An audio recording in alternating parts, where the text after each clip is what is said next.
A partir de este momento, un espacio para crear conciencia.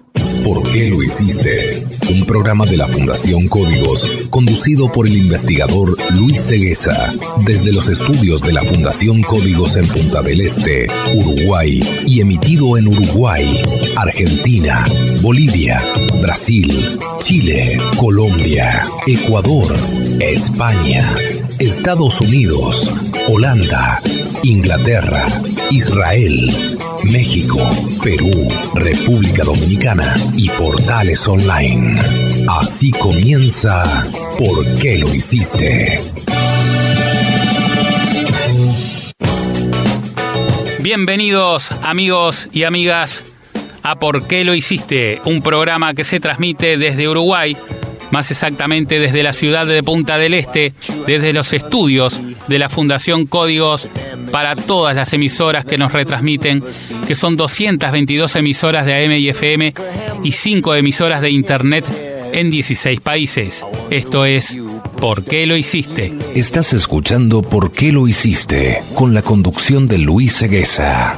Y vamos directamente a Buenos Aires con Laura Ribeiro a los titulares de hoy. Adelante, Laura. Nombrar al cambio climático.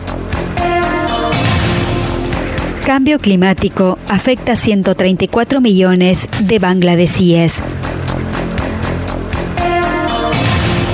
Israel crea vehículos eléctricos que se cargan de forma inalámbrica mientras son conducidos. Y bien, amigos, vamos al desarrollo de la primera noticia de hoy con Laura Ribeiro. Nombrar al cambio climático. Aunque hay un incremento de noticias relacionadas con los problemas medioambientales, aparecen desligadas de nuestra realidad cotidiana. A su paso por el territorio de las Carolinas en Estados Unidos, las lluvias del huracán Florence han anegado la región y arrasado decenas de miles de viviendas. Simultáneamente, el tifón Mangkhut, que en Hong Kong alcanzó el registro más elevado hasta la fecha, dejó un reguero de destrucción por el sudeste asiático. En Filipinas, donde las lluvias fueron especialmente dañinas, en julio se declararon varias regiones en estado de calamidad. En India, este verano, el estado de Kerala padeció las peores inundaciones del monzón en un siglo, con más de 1 millón de personas desplazadas. En la gran mayoría de los casos, la cobertura mediática de las noticias, principalmente por parte de la prensa y televisión, se limitó a informar del parte meteorológico y a describir los daños producidos, omitiendo cualquier referencia al calentamiento global y su conexión con la recurrente superación de máximas históricas. De este modo, se incurre en una nociva disociación entre el desarrollo actual de estos fenómenos, que presenta a la naturaleza como algo extraño, ajeno, incluso enfrentando la condición humana, y el impacto que tiene el cambio climático en el agravamiento de estos episodios. Si bien es cierto que, por otra parte, hay un incremento de noticias específicamente relacionadas con los problemas medioambientales, estas suelen aparecer dentro de una categoría propia, abstracta y desligada de nuestra realidad cotidiana. No es cuestión de simplificar un hecho complejo atribuyendo al origen de los sucesos extremos al cambio climático, pero sí de mencionar aquello sobre lo que existe evidencia, el nexo entre estos y las incesantes emisiones de gases de efecto invernadero. En el caso de los temporales Florence y Mangkhut, informar de que la subida de las temperaturas en los océanos extrema la fuerza de los huracanes. Durante los incendios de este verano en Grecia, explicar cómo el aumento de las temperaturas, excepcionalmente elevadas, entonces propicia las sequías y los incendios. Hacer frente al calentamiento global requiere transformaciones de dimensiones titánicas. El gobernador de California, Jerry Brown, pionero en la materia, lo describe en términos de una conversión. Es casi una transformación cuasi religiosa que no ha ocurrido, pero debe ocurrir.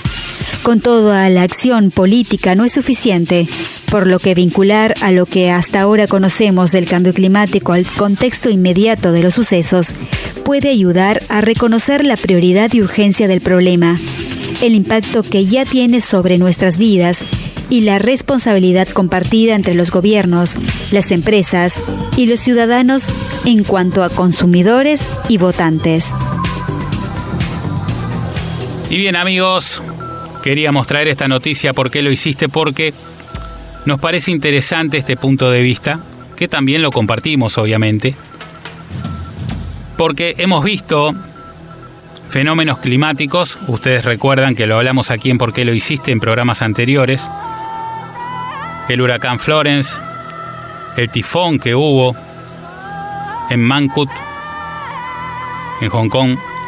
También hablamos de otros fenómenos climáticos que estaban sucediendo al mismo tiempo en el planeta.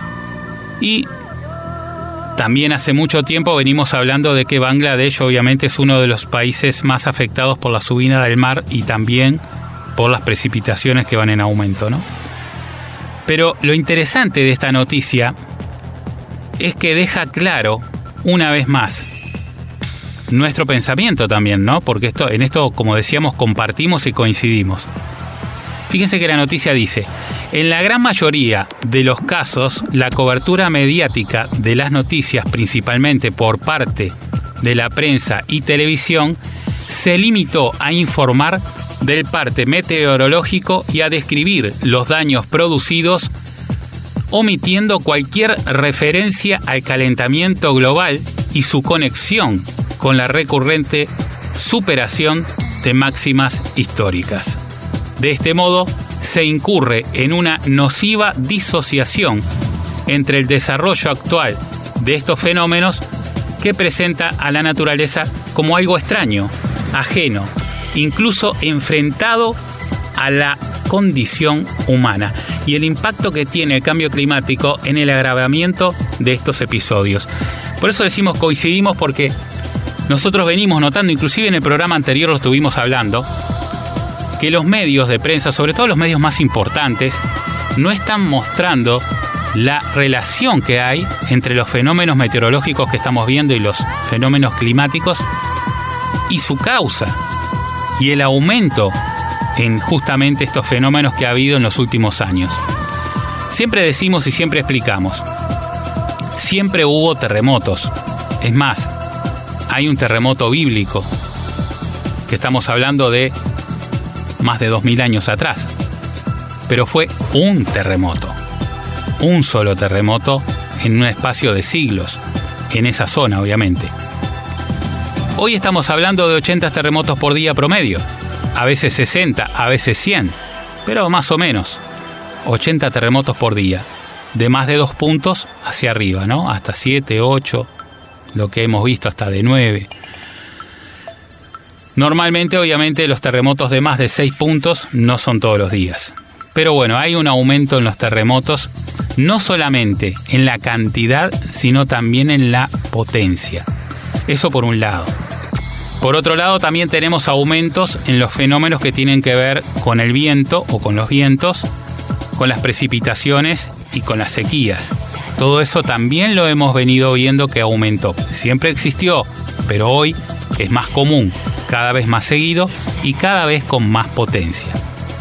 Y si todo esto tratamos de ocultarlo y solamente mostrar el aspecto meteorológico, los daños que hubieron, y no hacemos referencia a que cada vez hay más de estos eventos climáticos en el mundo, cada vez son más fuertes, y por qué suceden, evidentemente todos vamos a ver esto como algo normal, como algo que tiene que suceder, y lo que hablábamos en el programa anterior, como algo al cual hay que adaptarse.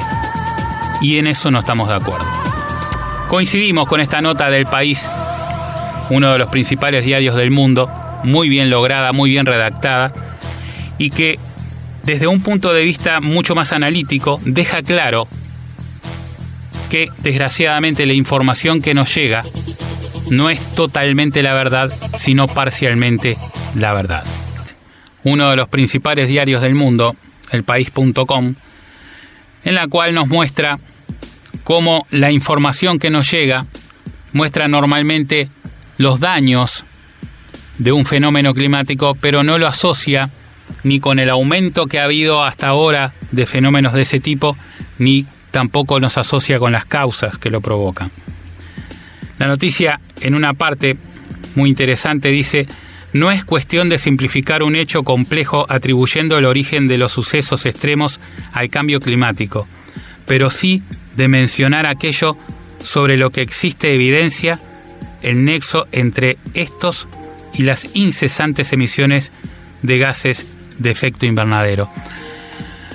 Entendemos perfectamente que las evidencias que tenemos hasta ahora, a nivel global en el mundo científico, es solamente por la parte visible del problema.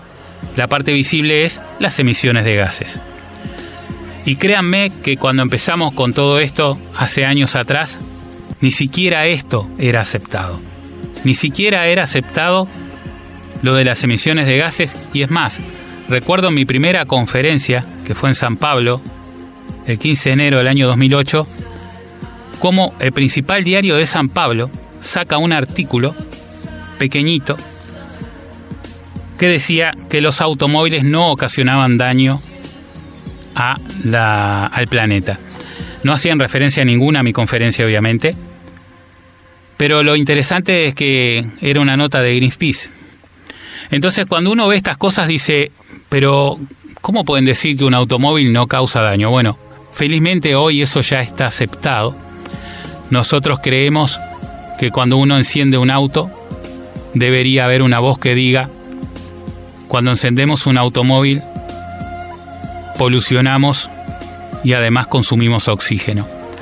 Como hay, por ejemplo, con las cajillas de cigarrillos, que uno ve las leyendas que dicen el daño que provocan y hasta fotos de personas enfermas con cáncer. Y bueno, creo que el automóvil tendría que tener una leyendita o algo escrito en el tablero que nos ponga a conciencia de lo que estamos haciendo.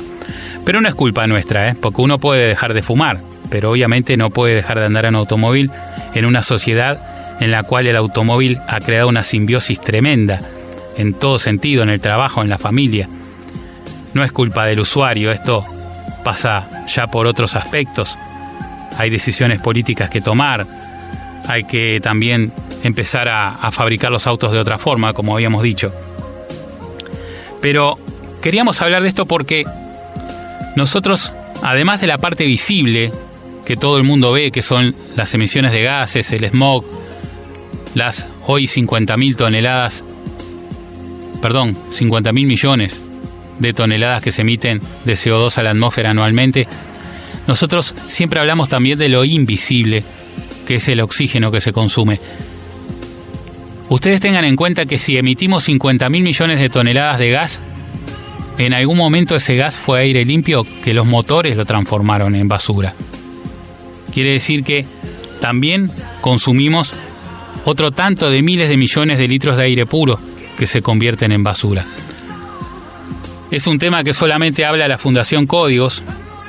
Si ustedes buscan en internet no van a encontrar ninguna organización ni ningún científico en el mundo, salvo los que integran nuestra fundación, que hablen del consumo de oxígeno de los motores. Nosotros quisimos presentar este tema en el año 2012 en Río +20, una de las principales convenciones mundiales por el cambio climático.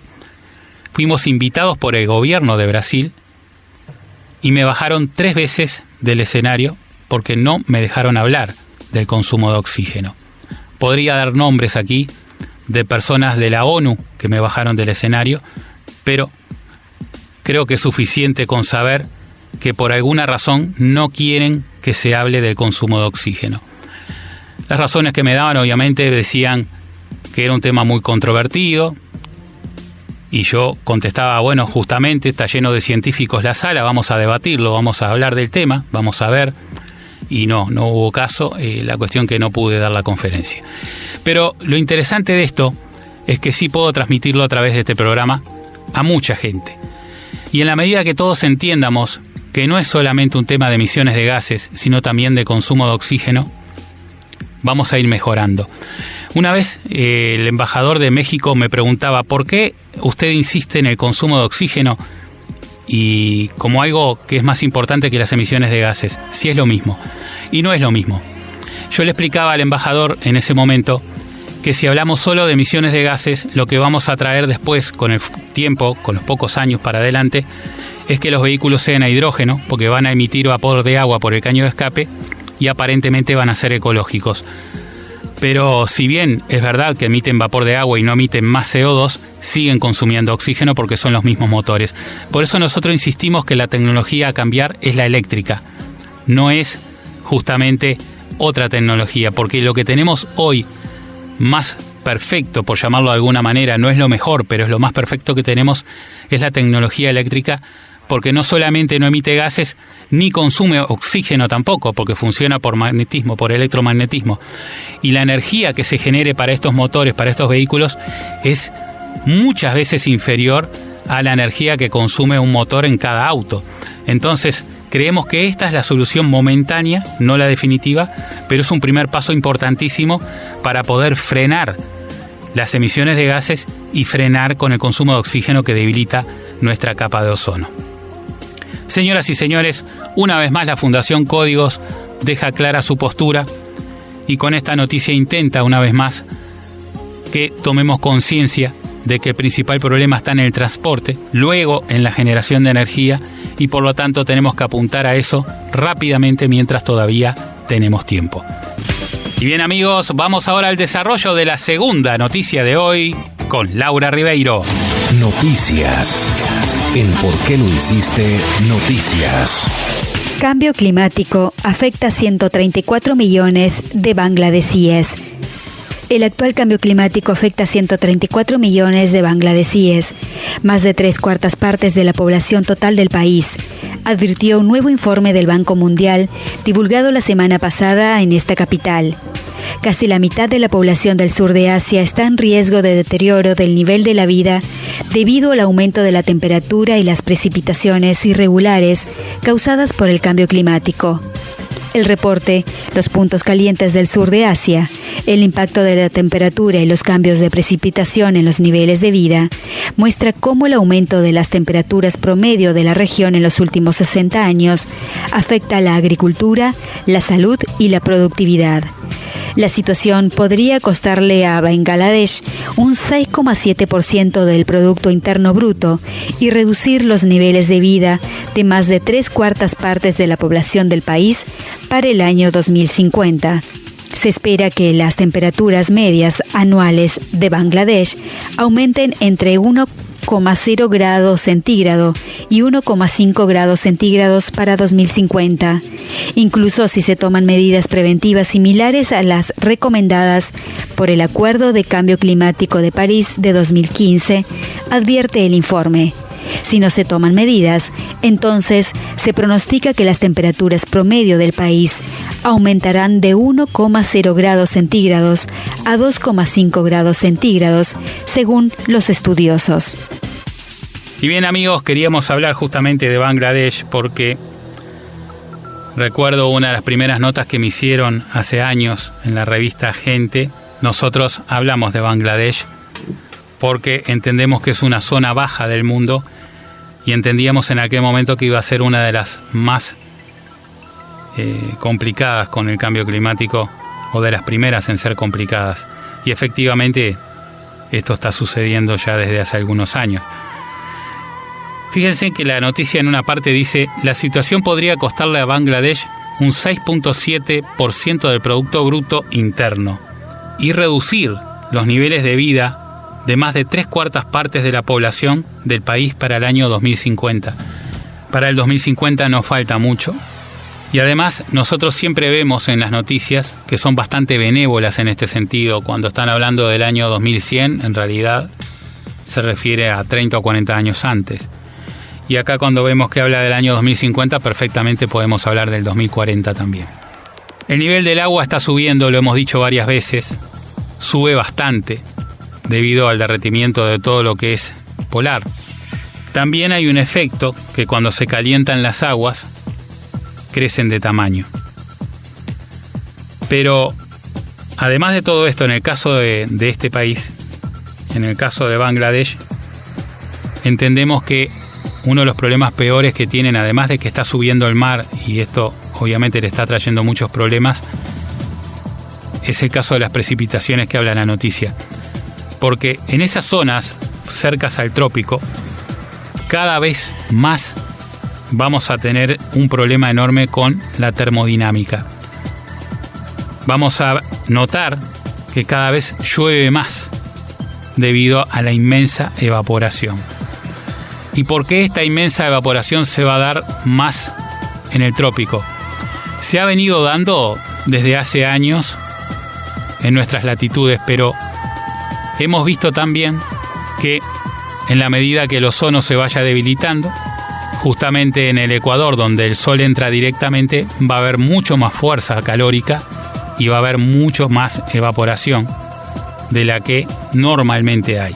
Y esto va a traer obviamente más precipitaciones, pero no solamente eso, sino que esto también va a traer grandes problemas climáticos con respecto a tifones, huracanes, ciclones y todo lo que tiene que ver con movimientos de los vientos, porque la inmensa evaporación acarrea también este tipo de fenómenos. Por lo tanto, señoras y señores, una vez más insistimos en que el cambio climático no es solamente un problema de fenómenos naturales. Acá hay un problema de fenómenos catastróficos que destruyen, que hacen perder mucho dinero a los países, que se pierde el trabajo de mucha gente, que afecta a la salud y muy probablemente afecte también los recursos alimenticios de toda la humanidad en breve tiempo. Lo digo por la muerte de los polinizadores que está en camino. El proceso se llama colapso de las colonias. Si no frenamos nuestra obra, la obra del ser humano, que va deteriorando todos los ecosistemas, evidentemente todo esto se nos va a volver en contra, nos guste o no, y no vamos a tener a dónde escapar. El planeta es un circuito cerrado. El daño que hagamos en un punto del planeta puede verse reflejado en el otro, perfectamente. Si no paramos con todo este desastre que estamos haciendo, señoras y señores, no solamente vamos a afectar a nuestros niños, a nuestros hijos y a nuestros nietos, sino que también a nosotros mismos. Israel crea vehículos eléctricos que se cargan de forma inalámbrica mientras son conducidos. Una empresa israelí construyó caminos que mediante inducción electromagnética alimentan a los coches eléctricos con energía renovable. Ya se realizan pruebas en Tel Aviv y luego se implementarán en Europa. La promesa de los vehículos eléctricos y sus grandes ventajas: cuidado del medio ambiente, reducción del ruido y la polución y disminución de la dependencia del crudo. Del otro lado, lo cierto es que quedan varios desafíos por resolver, especialmente en cuanto a las baterías, autonomía y recargas. En un intento por aportar una solución superadora, Oren Ezer y Hanan Rumbak, dos emprendedores israelíes, crearon Electrod, un concepto que aspira a revolucionar el mercado mundial del transporte. Autos eléctricos en Argentina, ya puestos de carga, fabricación y lanzamientos.